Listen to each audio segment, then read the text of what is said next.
Assalamualaikum warahmatullahi wabarakatuh. Kepada para penonton di sana, jangan lupa subscribe channel YouTube rasmi kami, Ustaz Wadi Anwar Official, supaya anda tidak ketinggalan video-video dan ceramah-ceramah terkini saya. Semoga kita mendapat manfaat. Terima kasih. Tak banyak yang akan bersyukur kepadamu, wahai Allah. Tidak ramai yang erti ucapkan Alhamdulillah. Terima kasih, wahai Allah. Hari ini masih hidup, masih lagi mukmin, masih lagi Muslim, masih beriman denganmu, wahai Allah. Terima kasih, Allah. Ramai sebut hari ini. Apakah ramai hari ini yang bila bangun pada pagi tadi, bangun dicelek matanya, didapati kedua-dua matanya berfungsi melihat dengan baik, telinganya mendengar dengan baik, hidungnya, mulutnya bernafas dengan baik, lidahnya dan mulutnya berkata-kata dengan baik. Bila dia bangun, bila dia berdiri, lihat kakinya masih berjalan dengan baik. Alhamdulillah. Terima kasih Allah. Teruskan nikmat. Sampai hari ini umur sudah 64. Allah masih beri kesihatan. Tak sebut wala tajidu aktsarahum syakirin. Tak ramai yang akan pandai berterima kasih kepadamu, wahai Allah. Ni boleh sebut. Muslimin dan muslimat, semua umat Nabi sallallahu alaihi wasallam, semoga Allah mengampunkan saya dan kita semua. Amin.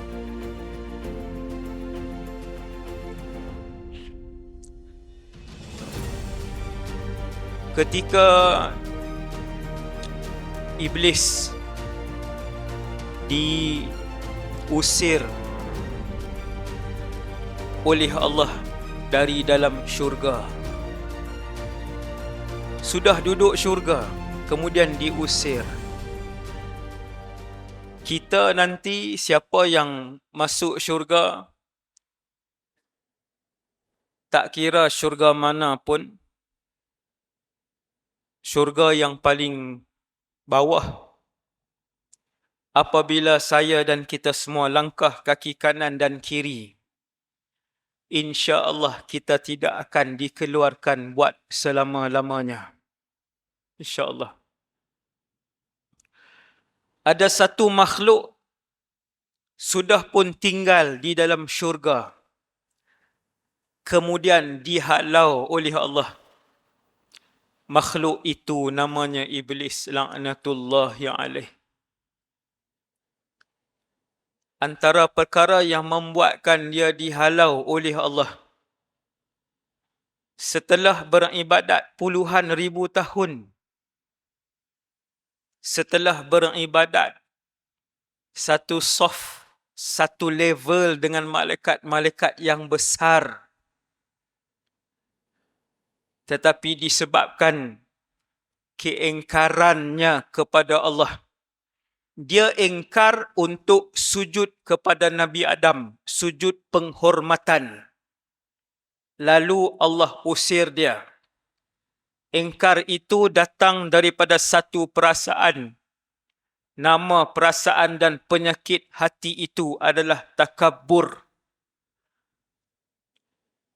Apabila Allah usir iblis turun ke muka bumi. Muka bumi ni, tuan-tuan, malam ni kita duduk di muka bumi, di bumi. Ada iblis di bumi ini dan ada tentera-tenteranya syayatin. Anak-anaknya syayatin. Di mana iblis? Wallahu a'lam. Tapi ada di dunia ni.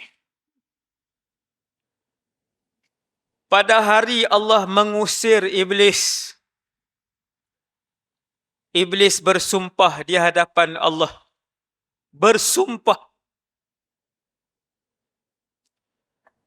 Lalu berkata iblis, demi kebesaran-Mu, wahai Tuhan. Tuan-tuan tengok. Dia makhluk yang dahulunya sangat dikasihi oleh Allah Azza wa Jal. Subhanallah. Allah sangat sayang dahulunya iblis. Kemudian Allah memurkai iblis. sebab mengingkari arahan Allah Jalla Jalaluh. Apabila Allah usir dia, Iblis kata, demi kebesaran dan keagunganmu, wahai Allah, la ughwiyannahum ajma'in. Akan kusesatkan seluruh anak Adam. Akan aku goda mereka untuk tinggalkan salat. Akan aku bisikkan kepada mereka untuk berzina. Akan aku seru dan suruh mereka untuk minum arak. Ajma'in. Kesemuanya, kata Iblis. Depan Allah. Allah rakam perkataan Iblis. Balik tengok Quran. Allah rakam perkataan itu di dalam Al-Quran. Untuk saya baca, tuan-tuan baca. Kita ambil pengajaran. Satu makhluk yang pernah dikasihi oleh Allah Tabaraka wa ta'ala. Illa ibadaka minhumul mukhlasin. Semua akan aku sesatkan kecuali hamba-hambamu yang ikhlas. Nampak tuan? Nampak jalan selamatnya? Kita sudah dengar siapakah yang akan terselamat daripada fitnah iblis, yang akan terselamat daripada fitnah nafsu, yang akan terselamat daripada godaan iblis dan nafsu, yang akan berjaya mendapatkan redha Allah dan mengalahkan hasutan syaitan dan iblis. Iblis kata, kecualilah hamba-hambamu yang ikhlas, wahai Allah. Aku tahu, aku tidak akan dapat menghampiri mereka. Siapakah orang-orang yang ikhlas? Ada dua sifat. Orang-orang yang ikhlas ada dua sifat. Yang pertama, orang yang apapun yang dia buat, kesemuanya untuk Allah Subhanahu wa ta'ala. Dia menjadi Perdana Menteri untuk Allah. Dia menjadi suami kerana Allah. Dia menjadi isteri kerana Allah. Dia memakai kasut kerana Allah. Dia berjalan kerana Allah. Dia makan kerana Allah. Dia mandi kerana Allah. Dia bernafas kerana Allah. Dia hidup kerana Allah. Dia mati kerana Allah. Inna salati wa nusuki wa mahyaya wa mamati lillahi rabbil alamin. Lillahi rabbil alamin. Mukhlasin itu orang yang hidup dan matinya kerana Allah. Naik motor kerana Allah, dia naik kereta kerana Allah. Dia nak pergi cari nafkah untuk bagi rezeki kepada anak, isteri dan ahli keluarga dia. Kerana Allah.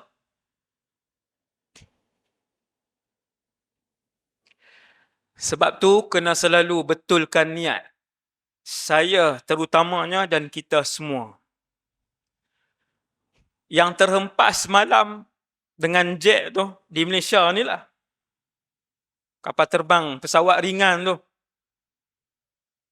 8 dalam pesawat, 1 dalam kereta, 1 dalam atas motor. 10 yang meninggal tu, apa niat mereka? Ke mana perjalanan mereka? Wallahu a'lam. Wallahu a'lam. Untuk siapa mereka naik pesawat itu? Ke mana mereka sedang tuju ketika naik kereta dan motor tersebut? Wallahu a'lam.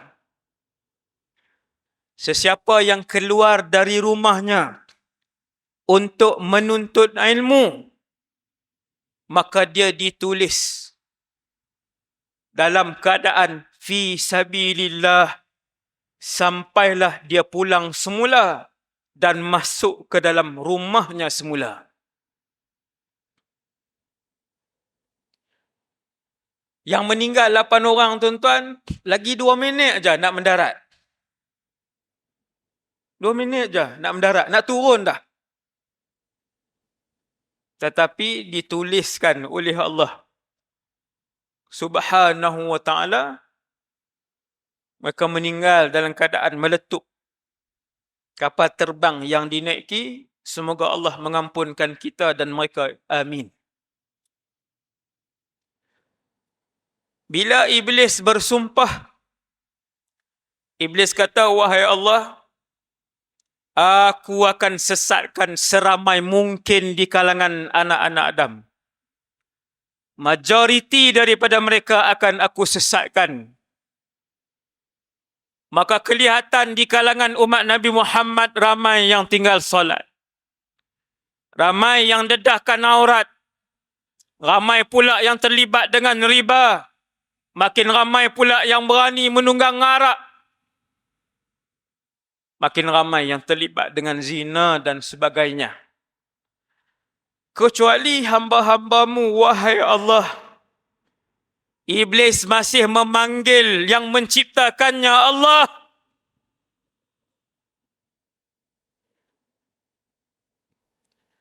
Kecuali mereka-mereka yang ikhlas di kalangan hamba-hambamu, wahai Tuhan, kata Iblis. Iaitu mereka yang segala tindak tanduk niatnya untuk Allah, dan yang keduanya perbuatan yang dilakukan bertepatan dengan sunnah Rasulullah sallallahu alaihi wasallam. 2 sifat itu. Buat sesuatu kerana Allah, yang keduanya bertepatan dengan sunnah Rasulullah yang diajarkan oleh Rasulullah sallallahu alaihi wasallam. Dan sebelum diusir juga, sumpah yang kedua Iblis, dia kata, thumma la'atiyannahum min baini aydihim. Wahai Allah, aku akan menghasut dan menggoda mereka dari arah depan. Sekiranya gagal, wa min khalfihim, dari arah belakang. Sekiranya gagal, wa an aimanihim, kami datang daripada belah kanan. Sekiranya gagal, wa an syama'ilihim, kami datang dari sebelah kiri. Wala tajidu aktsarahum syakirin. Tak banyak yang akan bersyukur kepadamu, wahai Allah. Tidak ramai yang erti ucapkan Alhamdulillah. Terima kasih, wahai Allah. Hari ini masih hidup, masih lagi mukmin, masih lagi Muslim, masih beriman denganmu, wahai Allah. Terima kasih, Allah. Ramai sebut hari ini. Apakah ramai hari ini yang bila bangun pada pagi tadi, bangun dicelek matanya, didapati kedua-dua matanya berfungsi melihat dengan baik, telinganya mendengar dengan baik, hidungnya, mulutnya bernafas dengan baik, lidahnya dan mulutnya berkata-kata dengan baik. Bila dia bangun, bila dia berdiri, lihat kakinya masih berjalan dengan baik. Alhamdulillah. Terima kasih Allah. Teruskan nikmat. Sampai hari ini, umur sudah 64, Allah masih beri kesihatan. Tak sebut. Wala tajidu aktsarahum syakirin. Tak ramai yang akan pandai berterima kasih kepadamu, wahai Allah. Ini Iblis sebut. Tak ramai yang akan berterima kasih kepadamu. 3 kali dah kita makan hari ni. Sudah 3 kali. Berapa orang yang lafaz Alhamdulillah allazi at'amana wa saqana wa ja'alana minal muslimin. 50 tahun dapat pakaian. Allah bagi pakaian. Berapa orang yang tiap-tiap malam bila dia tanggal pakaian dia kata dia sebut Alhamdulillah wahai Allah bagi nikmat pakai baju kepadaku. 50 tahun dah. Tak perasan. Tak perasan sebab nikmat itu tidak pernah ditarik. Sebab tu orang bila dia hidup tiba-tiba satu hari Allah bagi sakit. Tak pernah kena gout. Ada satu hari Allah bagi sakit kaki. Kedua-dua belah gout. Letak pun tak boleh. 49 tahun Allah bagi kaki sihat. 49 tahun kedua-dua kakinya sihat. Pergi kerja, balik kerja, pergi masjid, balik masjid. Tak pernah sakit. Bila hari pertama kena gout, bila hari pertama kedua-dua kaki tak boleh nak diletakkan di atas tanah. Waktu tu baru sedar Allah bagi 50 tahun kaki yang sihat. Masya Allah. Masya Allah. Baru sedar. Sebab apa? Baru sedar sebab ketika itu Allah tarik. Baru sedar. Maka saya dan kita semua sama-samalah selalu mensyukuri Allah Subhanahu wa ta'ala. Ada 10 orang yang masuk Islam awal.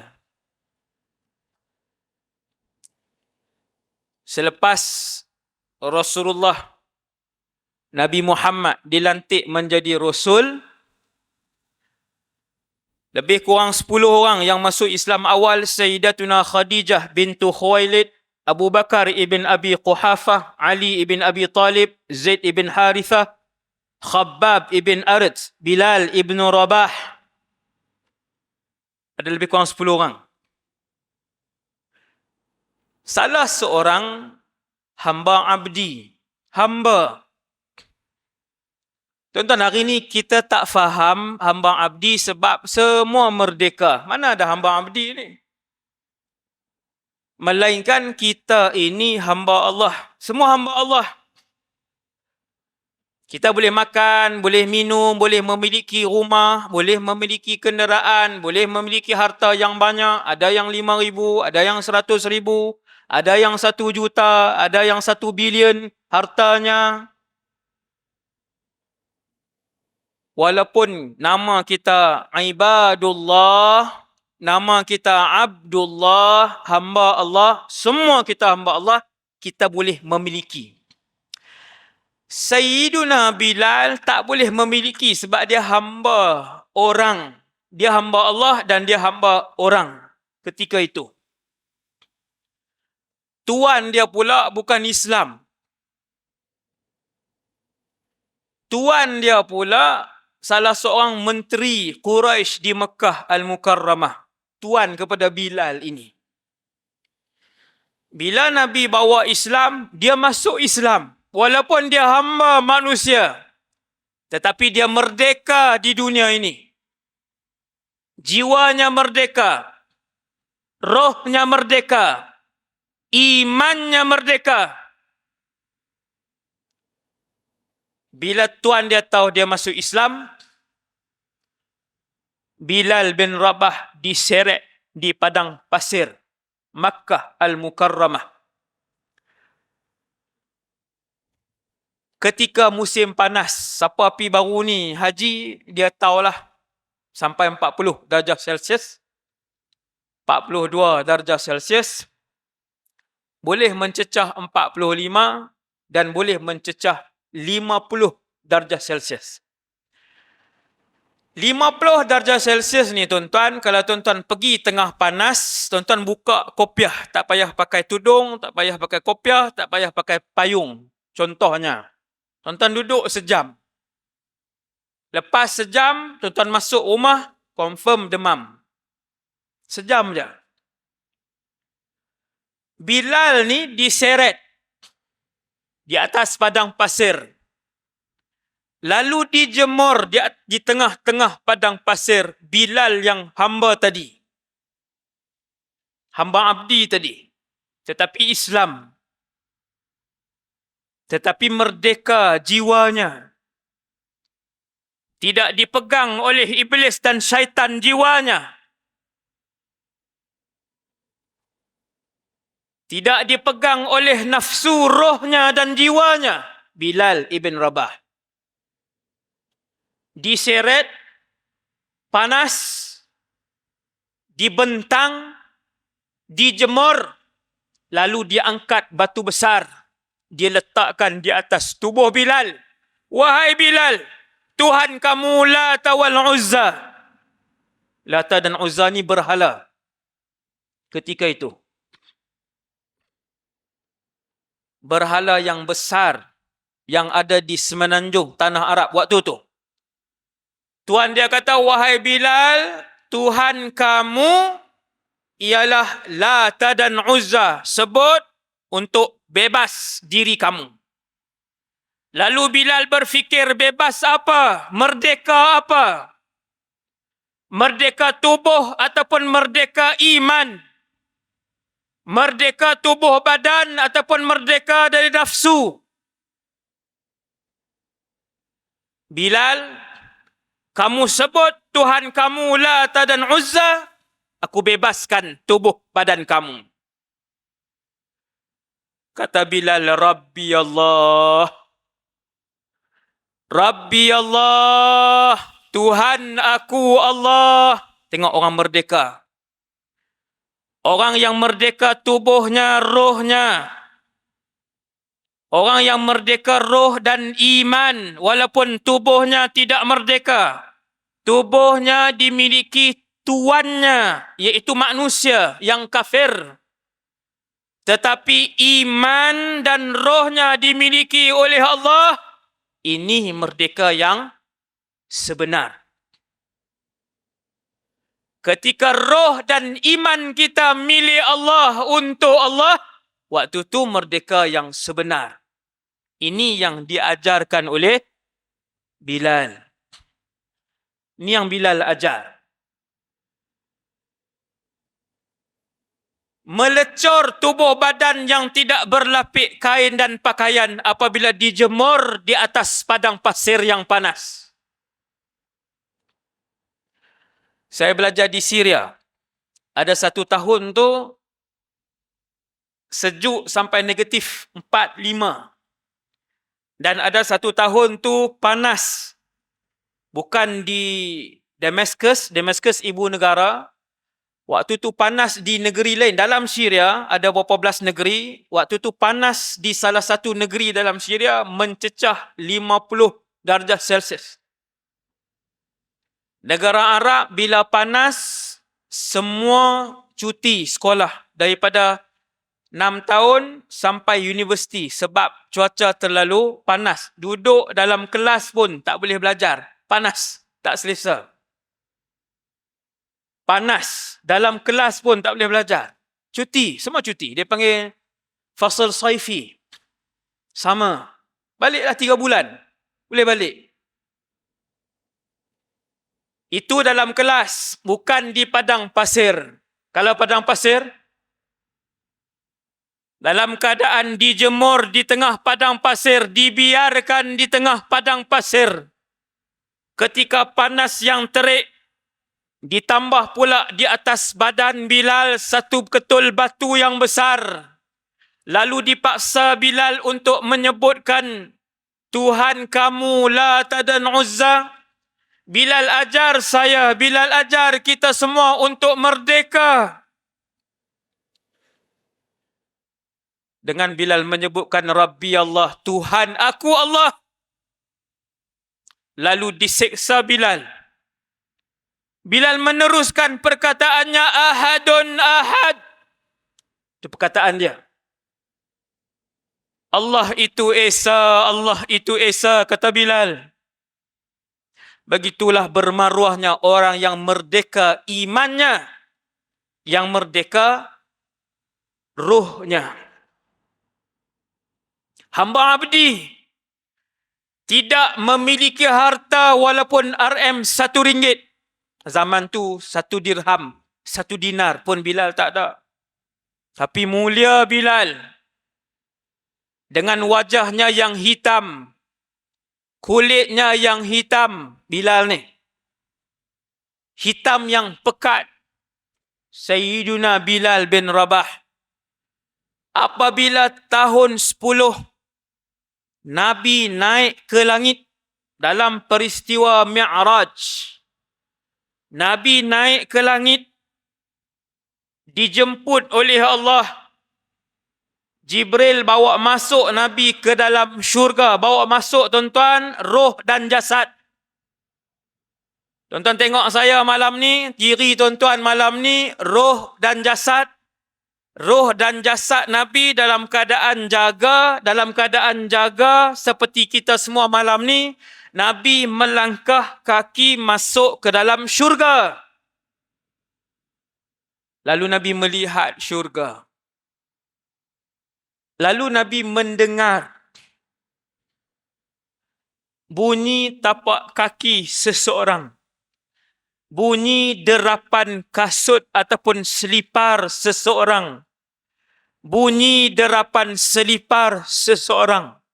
Lalu Nabi bertanya, "Ma hadza ya Jibril?" Bunyi apakah ini wahai Jibril? Jibril kata, "Ya Rasulullah, ini bunyi selipar Bilal radhiyallahu an." Bilal masih di Makkah Al-Mukarramah ketika itu. Belum lagi mati. Belum lagi syahid. Belum lagi meninggalkan dunia. Bunyi derapan seliparnya telah pun berada dalam syurga. Nabi kata, aku akan tanya Bilal. Aku akan tanya Bilal. Apa yang dia buat sehingga dimuliakan oleh Allah sebegini. Subhanallah. Hamba abdi. Hamba abdi. Bukan sahaja tidak memiliki sebiji kereta, tidak memiliki rumah ketika itu, tidak memiliki seekor kambing, bahkan 1 dirham pun tidak dimiliki Bilal. Tetapi Bilal telah pun memiliki syurga. Subhanallah. Yang ni merdeka. Walaupun masih lagi hamba abdi. Nabi pun turun. Nabi tanya, wahai Bilal, hadis ni. Ceritakan kepada aku, wahai Bilal. Apa yang kamu buat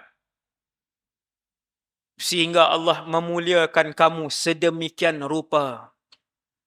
Kata Bilal, ya Rasulullah, tiap-tiap kali aku bersuci, mandi ataupun berwuduk, aku akan solat sunat 2 rakaat. Tak kiralah wuduk ataupun mandi itu siang ataupun malam. Simple je. Nabi kata, bihima. Dengan amal itulah Allah menyayangi dan meredai kamu, wahai Bilal. Dengan amalan itulah Allah meredai dan menyayangi kamu, wahai Bilal.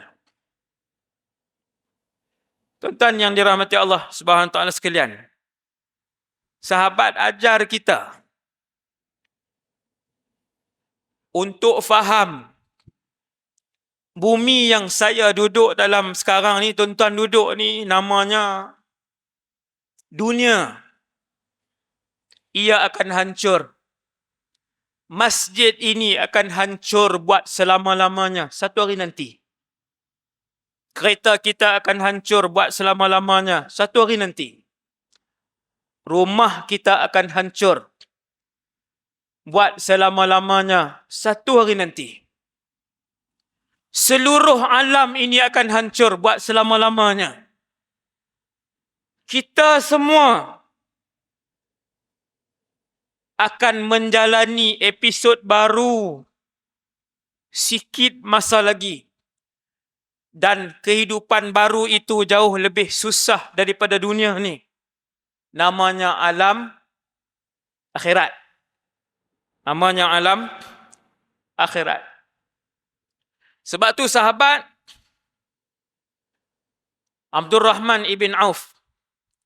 Abdul Rahman bin Auf ni pun yang masuk Islam awal. Dia kaya. Kaya Abdul Rahman ni, waktu dia meninggal, emas di rumah dia berketul-ketul. Kita 1 kilo pun tak ada emas tuan di rumah. Mana ada orang ada 1 kilo emas milik dia di rumah? Jarang sangatlah. Abdul Rahman bin Auf ni kaya. Semua orang pernah dengar nama beliau, radhiyallahu anhu. Waktu beliau wafat, emas di rumah beliau untuk dibahagikan kepada isteri dan anak-anak perlu dipecahkan dengan penukul besi. Emas, ketulan emas. Ketulan emas. Kayanya Sayyidina Abdul Rahman ibn Auf. Satu hari orang pergi ke rumah beliau. Orang pergi ziarah, masuk. Kemudian Abdul Rahman ibn Auf radhiyallahu anhu, dia pun bawa keluar satu hidangan. Ada roti, ada lauk, dan dalamnya ada daging. Mewah lah. Ada roti dan ada beberapa lauk, daging. Kemudian kesemuanya duduk. Tetamu-tetamu ni duduk. Sayyidina Abdul Rahman pun pelawar. Dia kata jemput makan. Bila dah pelawar makan, tiba-tiba air mata mula mengalir. Melintasi pipi Abdul Rahman ibn Auf. Turun laju air mata. Tuan-tuan tengok sahabat. Baca kisah sahabat. Bagaimana mereka dengan dunia ini kaya, tetapi tidak membuatkan mereka mendahulukan akhirat. Kaya, tetapi kehidupan mereka sentiasa mendahulukan orang-orang miskin. Kaya, tetapi mereka sentiasa merindui Rasulullah sallallahu alaihi wasallam. Ketulan-ketulan emas di rumah Abdul Rahman tidak membuatkan dia lupa akhirat, tidak sama sekali. Adakah orang kaya di Malaysia ni, rumah dia emas berketul-ketul? Ketul emas ni.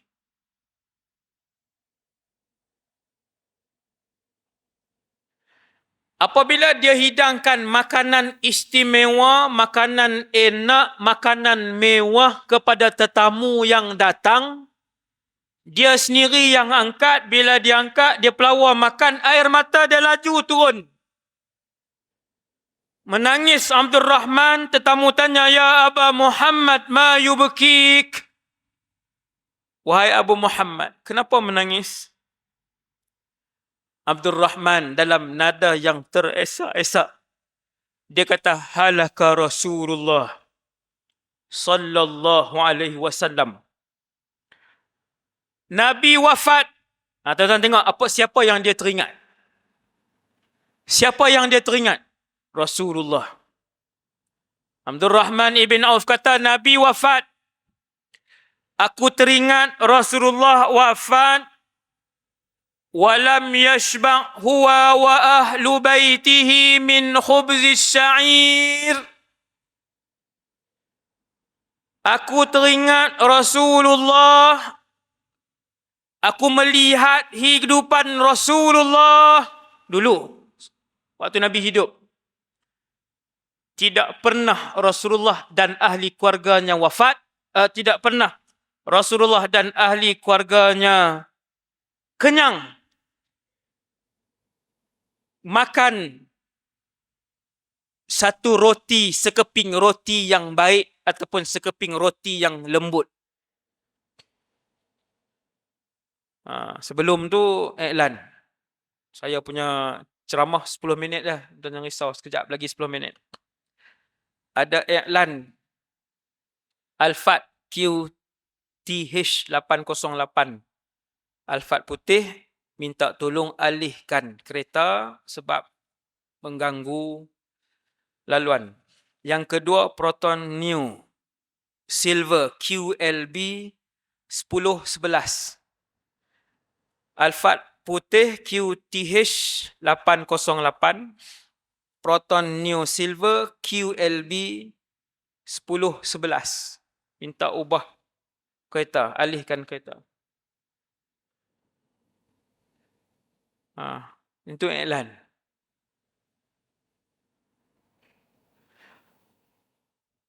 Apa yang Abdul Rahman ni jawab?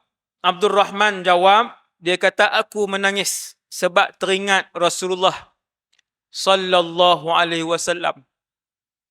Nabi suka bersedekah. Nabi suka menghabiskan hartanya kepada orang miskin. Nabi tidak pernah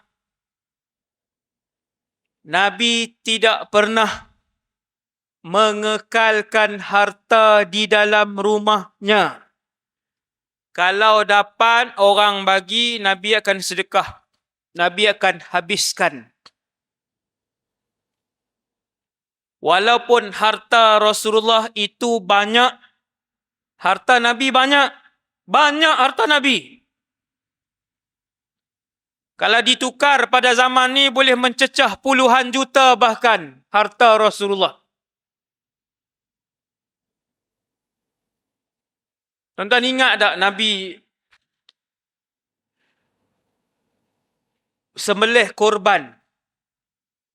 Tuan-tuan, Nabi sembelih korban. Korban baginda Rasulullah sendiri, bukan korban orang ramai ni. Korban khas milik Rasulullah. 100 ekor kambing ataupun 100 ekor unta. 100. Kita tak pernah dengar lagi orang kaya sembelih untuk bahagian dia 50 ekor lembu, 100 ekor lembu. Belum pernah lagi. No? Masjid takat ni paling banyak dengar dalam 50, 60 ekor. Tu yang masjid punya, orang ramai. Yang seorang. Kecuali Rasulullah sallallahu alaihi wasallam 100 Nabi sembelih.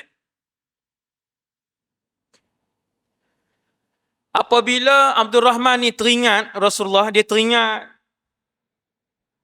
Abdul Rahman ibn Auf, dia angkat makanan mewah tadi, makanan mewah, roti yang lembut. Selalunya Nabi pilih untuk makan roti yang keras. Nabi dan ahli keluarganya. Nabi dan isteri-isterinya. Nabi dan anak-anaknya. Begitu Nabi melatih dan mendidik ahli keluarganya. Kita kalau mewah, ayah dengan mak, dengan anak, semua kaya. Tak salah kaya. Cuma kena tengok daripada mana sumber itu. Tak salah kaya. Abdul Rahman bin Auf pun kaya. Kita nak tiru Abdul Rahman ibn Auf, dia ingat Rasulullah sallallahu alaihi wasallam. Ada satu lagi kisah Abdul Rahman ibn Auf juga. Dia nak buka puasa dengan kawan-kawan, dia berpuasa. Nabi dah wafat. Nak buka puasa dengan kawan-kawan, tuan-tuan tengok. Kisah ni pun dah ajar kita. Berpuasa beliau. Buka puasa dengan kawan-kawan, Sayyidina Abdul Rahman, lalu makanan pun dihidangkan. Bila makanan dihidangkan, nak buka puasa dah. Tiba-tiba mereka melihat air mata Abdul Rahman ibn Auf sekali lagi berjujuran air mata beliau melintasi pipinya yang bersih. Sehingga beliau meninggalkan makanan itu. Tinggal makanan. Sahabat-sahabat Abdul Rahman tanya, "Ya Aba Muhammad, kenapa sedih sangat?" Jawab Sayyidina Abdul Rahman, "Aku teringat Mus'ab bin Umair radhiyallahu anhu." Tuan-tuan tengok. Jawab Sayyidina Abdul Rahman, "Aku teringat Mus'ab bin Umair." Kenapa dengan Mus'ab? Pada hari kematian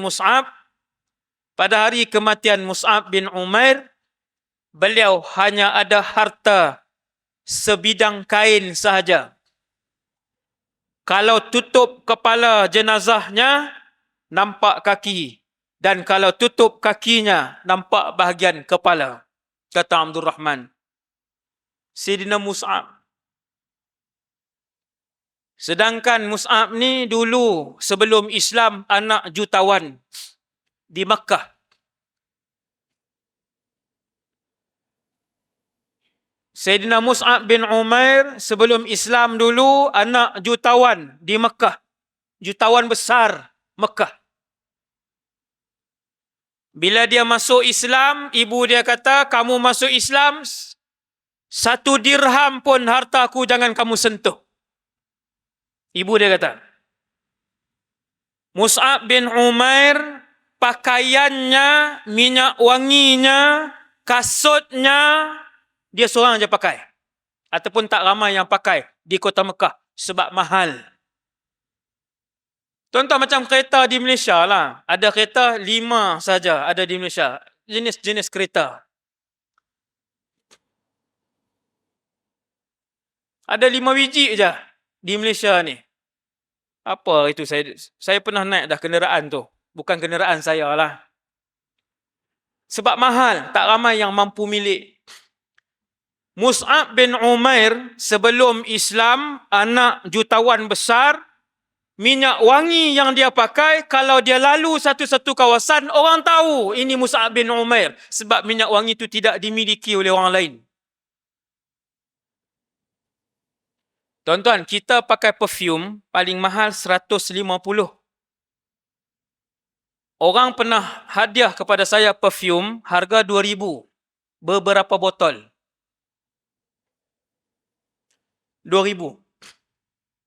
Beberapa botol perfume. Dan ada lebih mahal lagi daripada tu. Saya tak beli. Orang bagi.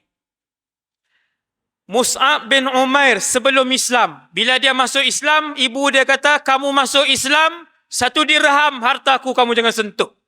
Mus'ab kata, "Baik, wahai ibu.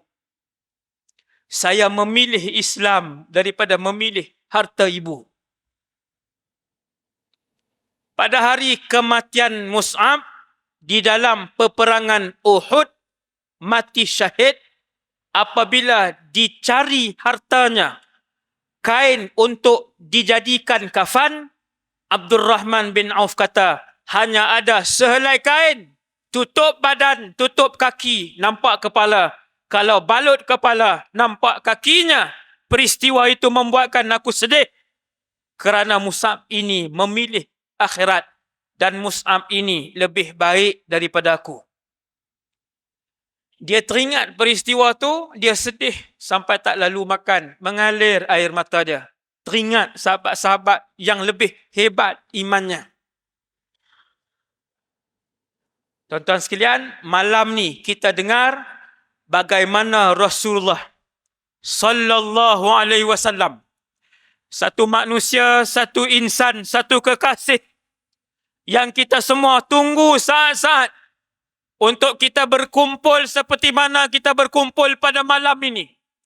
Untuk kita berkumpul dengan Rasulullah sallallahu alaihi wasallam, insya-Allah dalam syurga Firdaus nanti. Amin. Sebab kehidupan dalam syurga ni lebih kurang dunia. Ada berjalan kaki, ada naik kenderaan, ada yang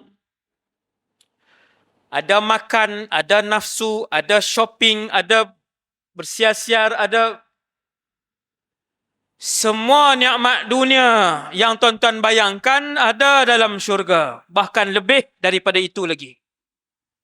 Termasuk nikmat jima' yang selalu disebut oleh orang lelaki. Ada dalam syurga. Nikmat makan, sedap minum, semua ada.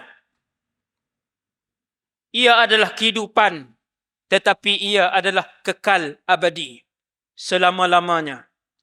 Kehidupan tanpa sakit, kehidupan tanpa miskin, kehidupan tidak lagi risau dan resah, kehidupan tanpa lagi penghinaan, kehidupan itulah kehidupan dalam syurga.